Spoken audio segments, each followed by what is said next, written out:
എന്താണ് പേരെന്താ? ചോട്ടാ മുന്ന. ചോട്ടാ മുന്ന. ചോട്ടാ മുന്ന. ചോട്ടല്ലോ, ലംബുണ്ടോ? ഫാമിലി ഞാൻ ചോട്ടാ ഉണ്ട്.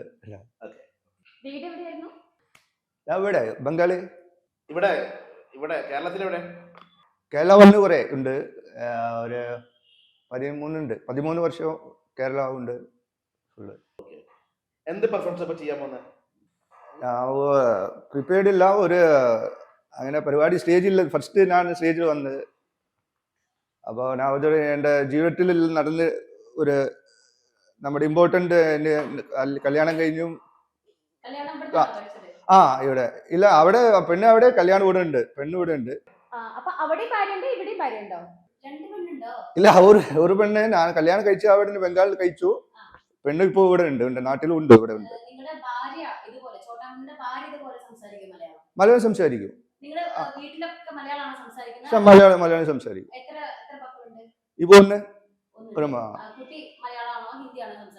മലയാളം സംസാരിക്കും, ഹിന്ദി സംസാരിക്കും. ഇപ്പൊ ചെറുതുണ്ട്, ഇപ്പൊ ഒരു 1.5 വയസ്സിൽ ആകുന്നുള്ളൂ.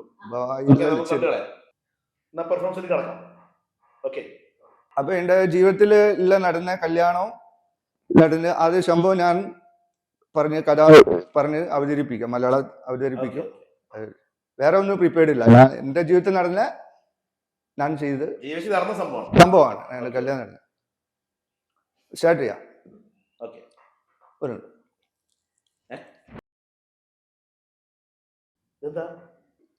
ഇതില്ല, നമ്മള് വെക്കുന്ന ട്രഡീഷണൽ ഉണ്ട് ഇവിടെ.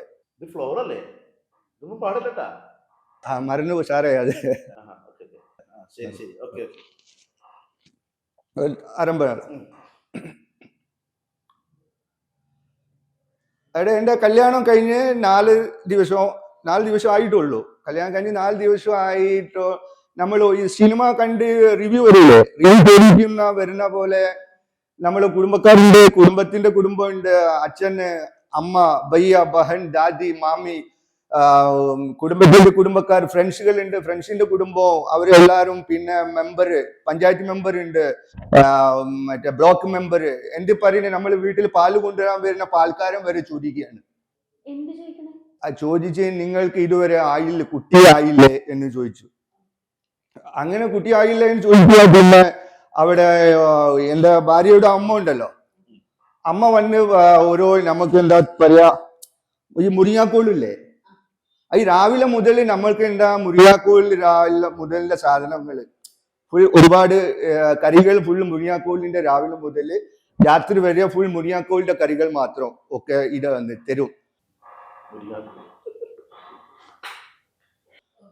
അപ്പൊ ആ മുരിങ്ങാക്കോൽ കറി തന്നെ ഞാന് എന്താ പറയാ, കുറെ മുരിങ്ങാക്കോൽ മറ്റേ ഇതില്ലേ, പരിപ്പില്ലേ, ഈ പരിപ്പൊക്കെ തിന്നിട്ട് ഗ്യാസ് വന്ന് ആകെ പ്രോബ്ലം വന്ന് എവിടെയൊക്കെ സൗണ്ടുകളൊക്കെ വരാൻ തുടങ്ങി.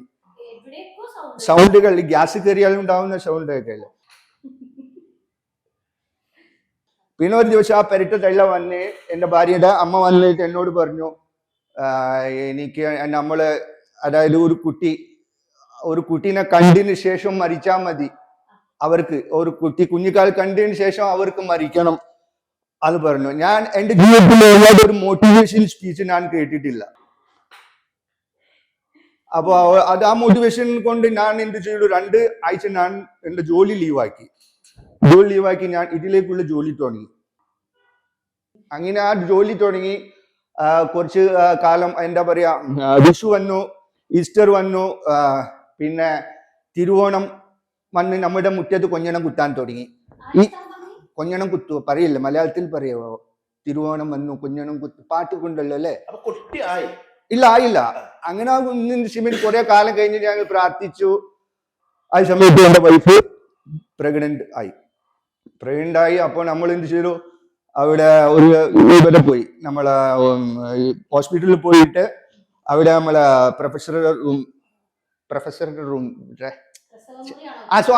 ഈ പ്രസവ മുറിയില് ഞാൻ വൈഫിനെ കയറ്റി. വൈഫ് ഈ പട്ടി ഓരിയിടുന്ന പോലെ കരയുന്നുണ്ട്. അവിടെ ഇങ്ങനെ വേദന വന്നിട്ട് ഇങ്ങനെ കരയും, വേദന വന്ന് കരഞ്ഞു.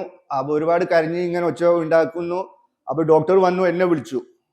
ഭർത്താവ് ചോദിച്ചു. ഞാൻ പോയി റൂമിൽ പോയി അവിടെ ഡോക്ടർ അവിടെ നോക്കുന്ന സമയത്ത് ഇവള് ഓരിയിടുക ഇങ്ങനെ എന്താ പറയാ നിലവിളിയാ കരിയാ കരഞ്ഞ് അവൾ എന്റെ മുഖത്ത് കണ്ടി ഞാനെന്തോ ഒരു ഭീകര ജീവി മാതിരി അവൾ എന്നെ നോക്കുക, ഞാൻ എന്തോ തെറ്റ് ചെയ്ത മാറി എന്നെ നോക്കുന്നുണ്ട്. ഞാൻ ഒന്നും ചെയ്തിട്ടില്ല. എന്നോട് എന്താ അറിയാം, ഭയങ്കര ദേഷ്യമുണ്ട് അവൾക്ക്, ദേഷ്യമുണ്ട്. അവളിങ്ങനെ നോക്കൂ. അങ്ങനെ ഇവർ അവിടുന്ന് പറയും, ഡോക്ടറിന്റെ ദേഷ്യമുണ്ട്, ഒരു പുഷ് പറയുക, പുഷ്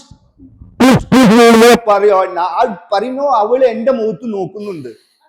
എനിക്ക് ഇവരെ കണ്ണുരുട്ടി എന്റെ മുഖത്ത് നോക്കുക. അപ്പൊ എനിക്ക് മനസ്സിലായി അവൾ മലയാളം അറിയൂലല്ലോ, ഇവര് പുഷ്. അപ്പൊ ഞാൻ ഡോക്ടർ നേഴ്സ് പറഞ്ഞു, ഇവള് പുഷ് പറഞ്ഞാൽ അറിയില്ല, ഇവൾ മലയാളം കുറച്ച് അറിയുന്നതാണ്. അപ്പൊ അങ്ങനെ പറയണ്ട. അപ്പൊ ഞാനിപ്പോ എന്ത് ചെയ്യുന്നു, ഞാൻ നമ്മള് KGF സിനിമയില്ലേ, ആ KGF ഒരു ഡയലോഗ് ഉണ്ട്, നിഷ നീ ആരെക്കുറിച്ചും വേവലാതിപ്പെടേണ്ട, പ്രപഞ്ചത്തിൽ ആരും നിന്നേക്കാൾ ബലശാലികളല്ല, പ്രപഞ്ചത്തിൽ അമ്മയേക്കാൾ വലിയ പോരാളികൾ ഇല്ല. ഞാൻ ഈ ഡയലോഗ് പറഞ്ഞു. പിന്നെ ഒരു ബാക്ക്ഗ്രൗണ്ട് സ്കോറും കൊടുത്തു. ആ ബാക്ക്ഗ്രൗണ്ട് സ്കോർ കൊടുത്തു, നല്ല ഇതിൽ ഞാൻ കൊടുത്തു, സൗണ്ട് ആക്കി കൊടുത്തു.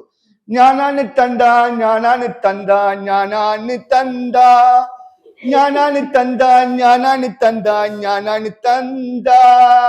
ഇത് പറഞ്ഞ സമയത്ത് ഈ കൊറിയർ ബോയ് മറ്റേ സാധനം കൊണ്ടുകൊടുക്കാൻ വരുമല്ലോ വീട്ടില്, അത് കൊണ്ടുവരുന്ന മാതിരി ഇവളുടെ തള്ളങ്ങനെ കയറി വന്നു, റൂമിലേക്ക് കയറി വന്നിട്ട് എന്റെ ഭാര്യയുടെ തല ഇങ്ങനെ കാക്കി, ഫുള്ള് ഇങ്ങനെ കാക്കി പറഞ്ഞു, ഈ കുട്ടി ആദ്യമായിട്ട് വരുന്ന കുട്ടിയാണ്, അപ്പൊ അവർക്ക് നല്ല തേജസ്സും ഓജസ്സും ഒക്കെ ഉള്ള പേര് ഇടണമെന്ന് പറഞ്ഞു, ഇംഗ്ലീഷ് പേര് ഇടണമെന്ന് പറഞ്ഞു. അവർ പറഞ്ഞു സൺഫ്ലവറിന് പേരിടാൻ. ഇവിടെ റോമ സാമ്രാജ്യം കത്തിച്ചാവുമ്പോഴാണ് ഈ തള്ളയുടെ ഒരു വീണവായന. ഇതൊക്കെ ഞാൻ കേട്ടു അവിടെ ഇരുന്നു.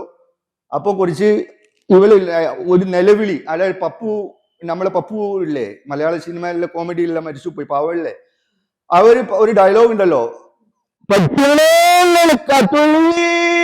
പറഞ്ഞ ഒരു വിളിയുണ്ട്, ഭാര്യയുണ്ട്, ഭാര്യ വിളി വിളും പ്രസവിച്ചു. അപ്പൊ ഞാന് മറ്റേ കുട്ടീനെ ഇങ്ങനെ ഇരുത്തിട്ട്, മറ്റേ ഇപ്പൊ മഞ്ഞുമൽ ബോയ്സിലെ മറ്റേ ശ്രീനാഥ് ഭാഷി മറ്റേ ഇവൻ എടുത്തു കൊണ്ടുപോകുന്നില്ലേ, അവൻ എടുത്തു കൊണ്ടുപോകുന്ന മാതിരി ഞാന് കുട്ടീനെ എടുത്ത് ഇങ്ങനെ കൊണ്ടുപോയി അവിടെ എല്ലാം കാണിച്ചു. അത് കൊടുത്ത് ഇങ്ങനെ വന്ന് ഡോക്ടറോട് ഞാൻ പറഞ്ഞു താങ്ക് യു, ഇനി വീണ്ടും കാണാം എന്നൊക്കെ പറഞ്ഞു. ഈ സമയത്ത് ഭാര്യ നോക്കുന്ന സമയത്ത് നമ്മളെ ഈ ബലൂണിൽ ഫുള്ള് കാറ്റ് അയച്ചു വെച്ച ബലൂൺ പെട്ടെന്ന് കാറ്റ് ഒഴിഞ്ഞു പോയി കഴിഞ്ഞാൽ കിടക്കൂലേ, അതേമാതിരി ഭാര്യ കിടക്കുന്നുണ്ട് അവിടെ. അപ്പൊ ആടെ കഴിഞ്ഞത്. അപ്പൊ ആ ഭാര്യ അങ്ങനെ പറഞ്ഞ് ഒരു പഴഞ്ചൊല്ലുണ്ടായിരുന്നു, അവള് പറഞ്ഞ ദേഷ്യത്തോട് എന്നോട് പറഞ്ഞ പഴഞ്ചൊല്ലാണ്, ഞാൻ അത് ഓർത്തട്ടെ. ഈസ്റ്റർ വന്നാലും ക്രിസ്മസ് വന്നാലും കോഴിക്ക് കിടപ്പുറത്തില്ലാത്ത ജീവിതമാണല്ലോ എന്റെ ജീവിതവും ഇടാവുള്ളൂ എന്റെ. നമസ്കാരം. അത് അവളെ ഇനിയും ഞാൻ പ്രസവം ഉണ്ടല്ലോ ആക്കുമല്ലോ, അപ്പൊ അതിന്റെ നിക്കപ്പുറത്തി ഉണ്ടാവില്ല എന്നോൾക്ക് ഇത് ഡോക്ടർ കൈ കൊടുത്തപ്പം പറഞ്ഞ. അമ്മയ്ക്ക് സന്തോഷമായില്ലേ ഇപ്പൊ സന്തോഷാണ്. ഇപ്പൊ മോൻ 1.5 വയസ്സുണ്ട്. ഇനി ഞാൻ അടുത്തുള്ള ട്രെയിനിലാണ്. നടന്നോട്ടെ. എന്തായാലും നിങ്ങളെ ആളുകളെ എണ്ണം ഒന്ന് കൂട്ടട്ടെ ഇവിടെ കേരളത്തിൽ. ഓക്കെ